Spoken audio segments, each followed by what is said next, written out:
Olá, meus irmãos, Deus os abençoe, em nome de nosso Senhor Jesus Cristo.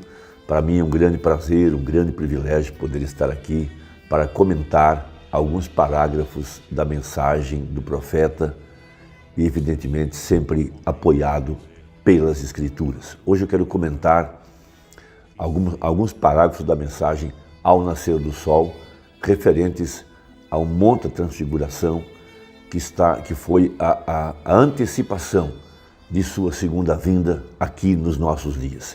Em Mateus 24, os discípulos fizeram a Jesus 3 perguntas. Que sinal haverá de tua vinda? Que sinal haverá do fim do mundo? E quando não ficará pedra sobre pedra, referindo-se ao templo? E Jesus disse: destruir esse templo em 3 dias eu levanto. Então, nós temos as respostas disso em Mateus 24, mas também em outras escrituras.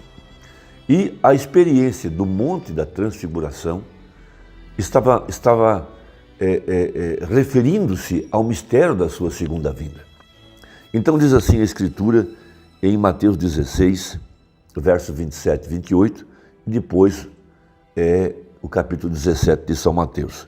Porque o Filho do Homem, veja, não filho de Deus e nem filho de Davi, filho do homem, no final da era gentia, no final dos tempos, quando terminasse a obra entre os gentios, veja, Jesus Cristo se manifestaria através de um profeta, ou como um profeta, porque o Filho do Homem virá na glória de seu Pai, com os seus anjos. Veja, foram 7 anjos que formaram aquela cabeça, veja, nos céus em 63, representando a sua cabeleira branca, veja, como um juiz, veja. E então dará a cada um segundo as suas obras. Ele veio para separar a casca do grão, ele veio para separar, veja, a semente eleita e a semente da serpente, o joio e o trigo.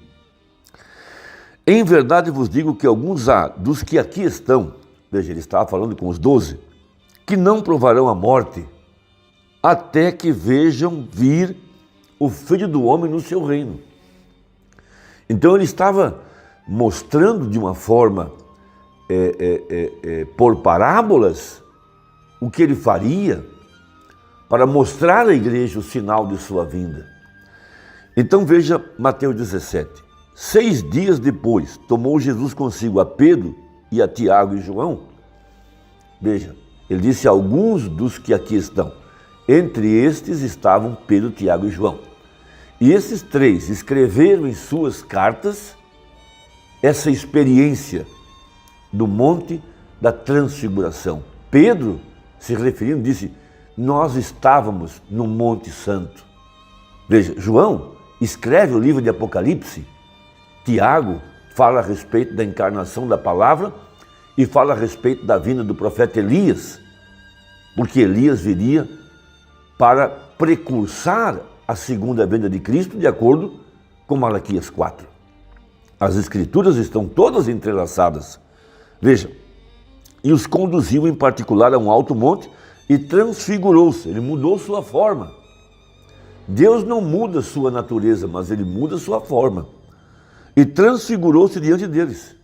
Veja, e o seu rosto resplandeceu como o sol. A mesma visão de Apocalipse 10, o seu rosto era como o sol, e os seus vestidos se tornaram brancos como a luz. E eis que lhe apareceram Moisés e Elias falando com ele. Veja, Moisés, em ordem, representando os que morreram e ressuscitarão primeiro. Veja, e em seguida os vivos, que serão transformados. Elias. Moisés representa essa igreja que já morreu. Elias representa a igreja que não morreu. Então ali estava ele agora, veja, para dar aos seus discípulos, veja, a ordem de sua vinda. E é muito importante entender que ele transfigurou-se, ele mudou sua forma. Isso é algo muito importante. Então o profeta prega a mensagem ao nascer do sol, a partir do parágrafo 205, e ele fala sobre este grande evento. Veja, E nós precisamos chegar para essa mensagem e para a Bíblia, como um anjo disse para Josué: tira os teus sapatos, porque a terra em que tu estás é terra santa. Veja, aqui nos dias da voz do sétimo anjo, veja, a sétima lâmpada, o sétimo olho, a sétima ponta, o sétimo Espírito de Deus, a sétima voz. Veja, Apocalipse 10 é o sétimo selo. Dentro do sétimo selo são os 7 trovões. João ia escrever, mas não pôde. Esses trovões, veja, são a voz de Deus, a palavra falada, o poder de Gênesis. Veja, a palavra é o haja, o poder criativo para criar o seu corpo, criar a igreja verdadeira para a hora do arrebatamento. Veja, agora vejamos a transfiguração, porque ali fomos todos representados. Ali estavam os santos viventes que haviam sido raptados, Elias, e ali estava Moisés, os santos mortos representados nele, e ambos tinham um poder vivificador. Veja, o poder do Espírito Santo, não apenas um livro de siga 10 passos, mas a vida, o poder, porque é o Espírito Santo, a vida de Deus, para transformar nossas vidas. Veja, um morreu e outro não, porém ali estavam. E agora notem bem o que nós estamos vendo nesses últimos dias. O mesmo que ele nos prometeu em São João 14:12. As mesmas obras e maiores do que estas. Veja, a gente que diz: você reclama ter poder? Não, não, não. Somos iguais àqueles sobre o monte da transfiguração. Certamente nós não reclamamos ter poder, mas somos como aqueles sobre o monte de transfiguração. Eles não estavam dizendo, Moisés não estava dizendo, observem quem eu sou. Nem os discípulos tampouco estavam dizendo, observem quem somos nós. Sabem vocês o que ocorreu? Note, eles viram a Cristo glorificado. Essa que é a verdade. O que essa mensagem veio fazer? Glorificar a Cristo. O que nós estamos fazendo? Glorificando a Cristo, Jesus, a palavra. Veja, isso era tudo que desejavam ver, a representação, a Jesus glorificado. O de fora, o homem, é um vaso de barro, está na sepultura. Usamos uma outra expressão, ele era apenas o papel, o embrulho. Mas quem estava por dentro? O mesmo que está dentro de cada crente, dentro de cada apóstolo. Cristo em vós, a esperança da glória. Veja, e assim é também hoje em dia. Nós não tratamos de fazer-nos pessoas grandes. A nós não nos importa o que diga a gente de nós mesmos. Nossos nomes não significam nada, mas sim o seu nome. Nossa vida não é nada, é sua vida. É seu poder, não é o poder nosso. E há uma só coisa que amamos, e isso é ver a Ele glorificado. E como pode ser? Como é que Jesus pode ser glorificado? Porque às vezes as pessoas cantam, elas parecem que estão amando ao Senhor, elas fazem belos hinos, elas gritam e coisas assim. Veja, quando Ele for glorificado em nós, por meio da sua ressurreição, a qual está em nós. Veja, Ele disse, porquanto eu vivo, vós também vivereis. Jesus apareceu em Atos dos Apóstolos, ressuscitado em seu corpo, que era a igreja. Por isso, Saulo, no caminho de Damasco, encontrou o pilar de fogo, ele caiu no chão, atônito, desconcertado. Veja, e ele ouviu aquela voz, Saulo, Saulo, por que me persegues? Então ele perguntou, quem és tu, Senhor? Ele disse, eu sou Jesus, a quem tu persegues. Onde estava Jesus? Naquela ocasião, atrás de peles humanas, que era a sua igreja. Logo depois, mais tarde, Paulo disse, não sou eu quem vivo, é Cristo que vive em mim. A mesma coisa pode dizer cada um dos 7 mensageiros, mas agora, aqui no tempo do fim, é diferente. Durante as 7 eras foram reformadores, muitas coisas ficaram sem explicar e não houve a manifestação da palavra ressuscitada, mas aqui no tempo do fim, no 7º anjo, ele pode dizer, não sou eu quem vivo, é Cristo que vive em mim. Não sou eu que faço as obras, é Ele, e Ele está aqui agora. para provar que ele é o mesmo ontem, hoje, eternamente. Esse é o quadro. Quando ele muda de forma em Mateus 17, ele está mostrando que ele mudaria de forma no tempo do fim. Joel 2, 28. Ele tomaria a forma de igreja, forma de noiva. E ele pode dizer hoje do seu corpo, a igreja, ela é carne da minha carne, osso dos meus ossos.